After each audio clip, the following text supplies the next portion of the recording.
Mixed by SP Nitesh.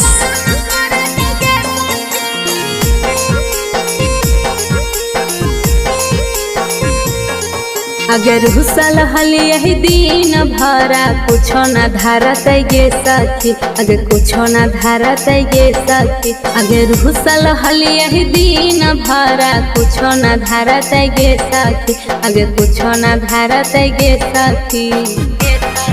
अगे दिया बुता के पिया सब है काम करत गे सखी, अगे दिया बुता के पिया सब है काम करत गे सखी। गे रहतिया के मुआली के महार मारत गे सखी, अगे महार मारत गे सखी। अगे दिया बुता के पिया सब है काम करत गे सखी, अगे दिया बुता के पिया सब है काम करत गे सखी।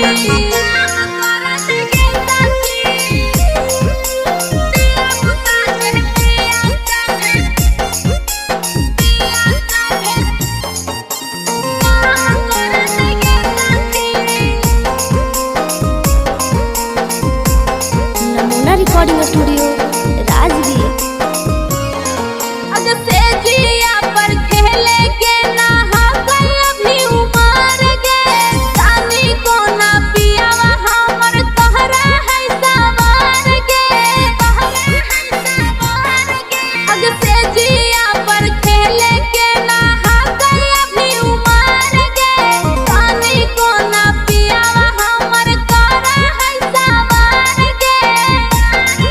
अगे दुखावो ना बुझक छूटा निहियन चारा कगे सखी, अगे छूटा चारा कगे सखी।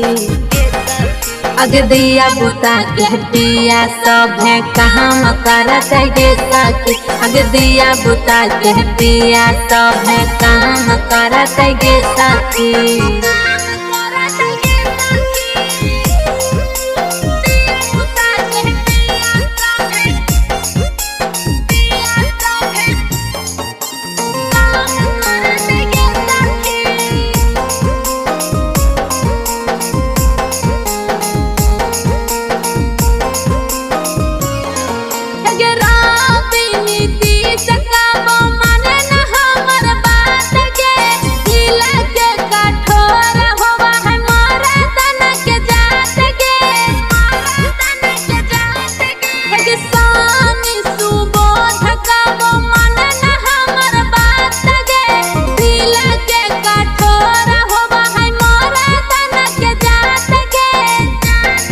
अगे नेहा सिधवा कह दिलावा रोजे जहर गे सखी, अगे रोजे जहर गे सखी।